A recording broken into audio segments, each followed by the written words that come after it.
they mentioned Justin Bieber, but they were like, Justin Beaver, which is kind of like a symbol of Canada. So actually, fun fact, the Canadian national animal is not the moose, it's actually a beaver, so they kind of got it right. Hello, my nimbuses. Welcome to Cloud Tunes. I'm NC, your host, and we're gonna talk about Dream Productions, the Inside Out short series. So let me say, when the first Inside Out movie came out, I was really hyper-fixated on it. Like, hell, there was even a video on TikTok that blew up that was related to my old Inside Out drawings. But I was obsessed with that film in middle school. I was 11 when the first movie came out, and I came back to see the second movie at the age of 20. And Inside Out will always have like a special place in my heart. I think it's a really brilliant series, and there is so much they can explore because psychology is just very complex. I don't think they could get into everything that psychology has to offer. And I really like how this series mainly focused on Dream Productions, because Dream Productions was shown in the first film. Like, we saw a little bit of Rainbow Unicorn and a little bit of how the set went, but we didn't really get to see everything or everything that goes into dreams. Dreams are a very fascinating concept, and they are very complex. Like, some people actually dream in black and white, for example, and I don't know if you get the dream man in your dream sequences. I don't dream about the dream man, but I think some of y'all do, and you know what I'm talking about. And I think I've learned a lot about dreams from this series, which I thought was really good. So, a bit about the series before we get into the nitty-gritty and the spoiler territory. First of all, I will say, definitely watch it for yourself if you haven't already. If you don't have a Disney Plus subscription, pirate it. The series was initially announced on June 16th, 2023, around 9 months after the announcement of Inside Out 2's release. The director of the series is Mike Jones, who wrote Soul and Luca, which were also pretty good Pixar films, and I think he did a pretty good job with this series. However, I will say, it was not perfect. I don't think it lived up to the first two movies, and I definitely have criticisms. I just think overall it is a nice addition to the Inside Out series, and I wonder if they're gonna make any more. Inside Out is one of the few Pixar franchises that has a lot of room for expansion. Because I feel like when Pixar puts out all these sequels to franchises like Toy Story or Cars, all of it is to make money in reality. However, with Inside Out, because psychology is so complex, and you come out from every Inside Out production with more and more questions, there's always room to expand. Like a few burning questions I still have about the Inside Out franchise. What will happen to Riley and her emotions when Riley Alphabet Anderson passes away? Okay, I think that's a little too deep for this, or a little too dark. But I know I've gotten you guys waiting, so let's get into spoiler territory. So the first episode is called The Dream Team, and it starts with actually a really nice, cohesive dream sequence where toddler Riley is at a train station and her parents are telling her to say goodbye, and it's goodbye to her pacifier. And I think that's a really interesting concept because she was around the age where children typically grow out of using pacifiers and certain kinds of things you use as a baby. And it could be difficult to let go of that, especially that you were using that your entire life. Really good cohesion, really good dream sequence. Also very otherworldly. And then the intro comes in. The intro is really, really good. I like how it's 2D animated and uses different kinds of flashing colors. And many of the colors contrast from each other. And it does feel very dreamlike and vivid. Because our dreams a lot of times are dumbed down, simplistic versions of what we see in real life. So this show also uses a more documentary style, which I really, really like. I think it gives a more behind-the-scenes look to it, and it gives a little more in close depth with the characters in a more first-person perspective. The first episode also introduces many of the characters in the series, including our main protagonist, Paula. And Paula is a director who directed a lot of Riley's dreams, who latches on to the young Riley. However, her sidekick, or assistant director Janelle, caters towards the new middle school Riley. Also, that film is following the events after the first Inside Out and in between the second Inside Out. So this was right after Riley moves to San Francisco. And the majority of her dreams don't relate to that move. It actually relates to a dance she is nervous or hesitant to go to. Another thing I will mention, there are dream directors for all kinds of genres. Like there's a dream director for sports dreams, there's a dream director for nightmares. However, those aren't really expanded upon in the series, and I get it might overcomplicate things, but I think they could have expanded on that a little more. Or they could have just not included them at all. And I will say also one of my other favorite characters is Melatonin. Just a cute little doggo. Acts like a little doggo, but is supposed to represent melatonin, which brings you to sleep. And with their texture, they feel like a melatonin gummy, if you've ever had one. So the first major dream sequence takes place when Riley falls asleep at 7 p.m., watching a really boring show that is a parody of Little House on the Prairie. And she has this dream where she goes to the dance, and she's basically the star of the show until Miss Mermaid Unicorn shows up, which is her embarrassing toy. She wants to be burned.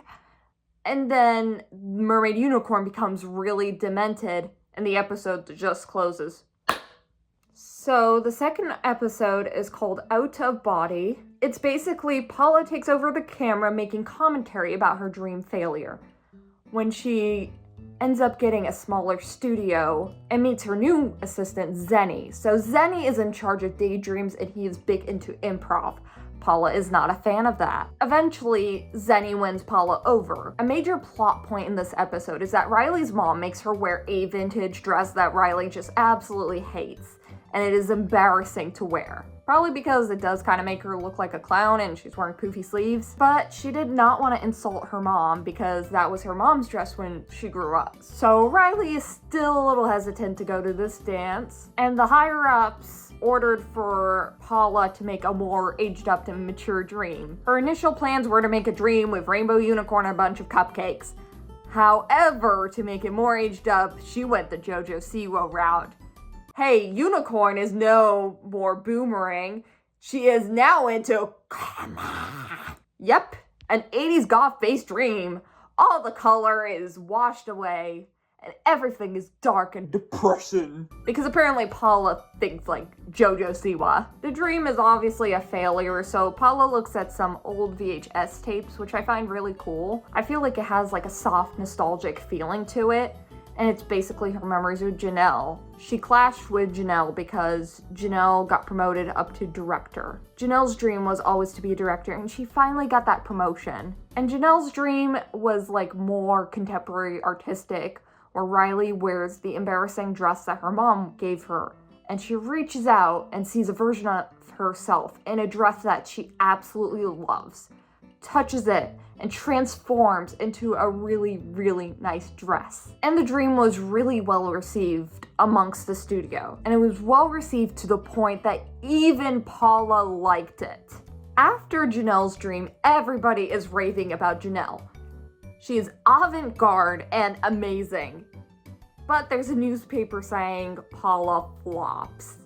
And Melatonin carries it with her mouth like a dog with a newspaper. And I thought that was really, really goofy. And then the episode ends. So the third episode is called Romance, and it is heavily centric around boyfriends and romantic desires.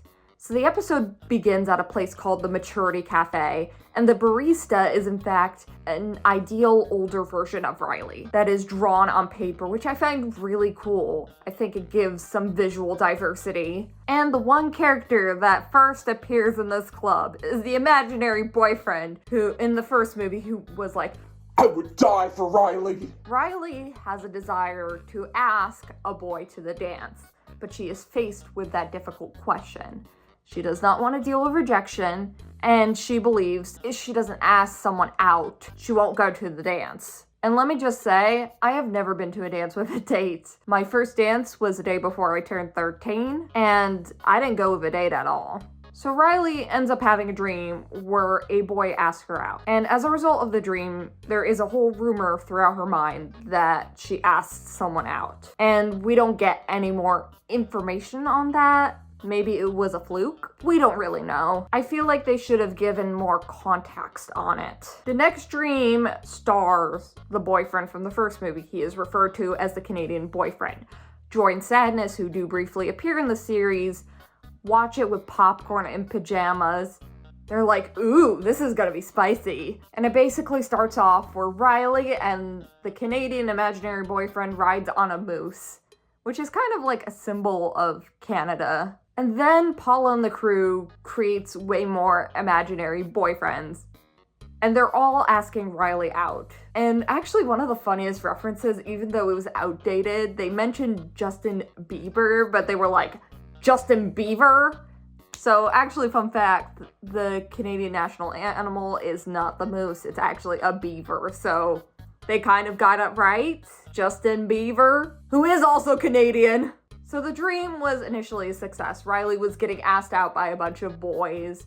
She's like, ooh la la, but the boys started to get really creepy on her, like the ex that won't stop coming back. Like, if this were me, I would be freaked out if a million boys were asking me out. I'd probably pepper spray them all. But it ends up becoming so overwhelming and stressful that Riley goes into a night terror and starts sleepwalking. And she sleepwalks outside her room door, bumps into her parents and wakes them up. And basically, Dream Productions is just in chaos. They can't press the buttons. They can't do anything about it. They don't have much control. So after that dream, Paula got in trouble with the higher-ups. They mentioned when Riley bumped into her dad and woke him up, there were issues with other studios to describe that somebody else's dreams were disturbed.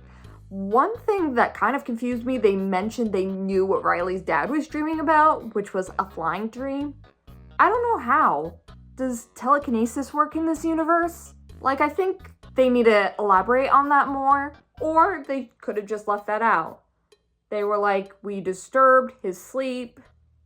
The Emotions made a bunch of angry calls to Dream Productions. So the higher-ups fired Zenny. Zenny was demoted to barista, but they gave Paula one more chance. And if she doesn't get that chance, she'll be fired and demoted to barista. And then the episode ends. So the fourth and final episode, A Night to Remember, begins with very intense classical music setting the tone. You know you're gonna be in for a good one by then. Riley decides she no longer wants to go to the dance because it is causing her a lot of anxiety. The scripts are now locked by the higher-ups, but Zenny sneaks in and changes Paula's script to get her fired. The reason is because Zenny blames Paula for his firing, and he is miserable being a barista. Like, I would be too if I was a barista. Paula goes back into her home with her dog Melatonin, or Mel, and she looks back at all her achievements. And then the dream where Riley lets go of her pacifier fades into obscurity, which really upset Paula because that was a very special dream to her. Paula reads the script that she was given, and she believes it's from the higher-ups, but the script was terrible. It had like every nightmare element in there, and it was not beneficial for Riley. And she was like, how the hell do the higher-ups give me the script? So Paula basically quits her job. Or Paula crosses paths with Zenny, and Zenny mentions that he switched out the bad script, and he has kind of like a change of heart. It was really sudden, to be honest, but that's what happened. Paula talks to Janelle again. However, Janelle is given the bad script. she starts filming it, and Paula and Zenny try to stop Janelle from doing that script. And then Jean, the head of the higher-ups, finds Janelle doing the script and fires Janelle and takes complete control of this dream. And then there was a small chase sequence with the camera and Jean and Paula until Riley gets to the dance. When Zenny and Paula first enter this dream sequence, Zenny mentions to take the reality distortion filter off. The reality distortion filter makes it seem like it is a dream. It was mentioned in the first Inside Out movie. But Paula takes off the reality distortion filter once they get into the gym, which I think it would have been a better use and less expected if Zenny didn't mention it earlier in the episode. I feel like it could have been mentioned in the beginning of the series or not mentioned at all before that. And I think we would have had some element of surprise, but they kind of ruined it with Zenny mentioning it. So Paula takes off the reality distortion filter and Riley is quote unquote lucid dreaming. Lucid dreaming is when you are in a dream and you're aware that you are dreaming. Paula makes a direct interaction with Riley, which is a little strange for the Inside Out universe. However, some concepts from the first movie that were never made actually had Joy and Riley make a direct interaction with each other. Of course, that was actually never used. However, when Riley is lucid dreaming, everything is more in a pinkish tone, which I find quite interesting. I think she just sees dreams with rose-tinted glasses. The dream ends with Riley fading into obscurity from the dream. And apparently they mentioned that Riley will not remember this dream, but it was like the best day for Paula and the best day for Riley. A big part of the dream is that she goes to the dance and all the horror elements come out, but they get smaller once they take the reality distortion filter off, because Riley now knows it's okay and everything was just exaggerated. So after this whole thing, Paula is praised, that is kind of obvious.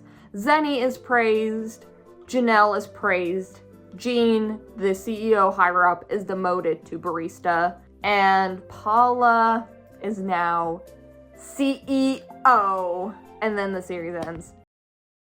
Overall, I thought the series was pretty good. Good addition to the Inside Out franchise, as I mentioned before. I don't think they're gonna make a second season. I think they could do more with Dream Productions, honestly. I think they would have to age up Riley, though, and, like, create a different conflict. Like, I feel like they could have expanded with the other genre directors, because they mentioned them a couple times. I also feel like they didn't mention Janelle enough. Like, I feel like after Janelle was supposedly fired, she kind of faded into obscurity in the series. But other than that, I thought it was a really good addition to the Inside Out series. Obviously, it's not perfect, but it was pretty good. And the thing with Inside Out, as I say, it does have a lot of potential for expansion because psychology is complicated, dreams are complicated, like the whole concept is complicated. And I'm always gonna have burning questions about Inside Out. So thank you so much for watching if you made it to the end of this video. And I really hope my Nimbuses have an amazing day. See y'all soon. Bye!